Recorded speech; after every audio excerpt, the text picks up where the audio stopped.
So the main differences from the predecessor MX518 and the G400 is that the G400 has a much more significant USB report rate, coming in at 1000 report rates per second, as opposed to the 125 report rates per second on the G400. Also, the optical sensor on the G400 can go up to 3600 dpi, as opposed to the 1600 dpi on the MX518. And lastly but not least, also the looks. The G400 has a grey matte sort of finish, and the MX518 had a metallic look to it. So looking at the physical features, as you can see on the top, Logitech has their logo in a nice gloss finish, and they've also added this grey matte sort of finish on this top of the mouse. On the MX518 it was a metallic silverish look.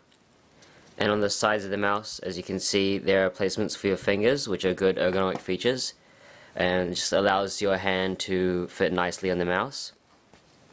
And turning over to the bottom, as you can see, here are the rubber feet, which makes moving side to side a lot smoother. And also obviously here is the optical sensor that can pick up to 3600 dpi.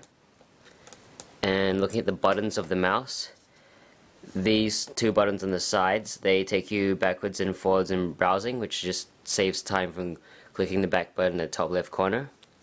And these two buttons here change the DPI. This one changes it higher and this one's lower, and this puts it back to the default 800 DPI. And obviously this is the scrolling wheel, and clicking on it's really nice, and scrolling up and down is a breeze. And most of these buttons are customizable via downloadable software online on Logitech's website, so it doesn't come with a driver's disc manual or anything. So that's pretty much it for the physical features.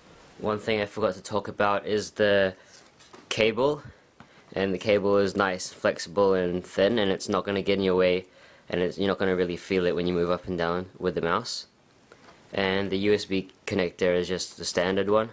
Just plug it in and it will install just some automatic drivers. So talking about the pros and cons of this mouse, some of the pros would be that it has really nice ergonomical features, so it's going to fit comfortably in your hand. Also, the ability to switch to DPI in-game is a really handy feature to have.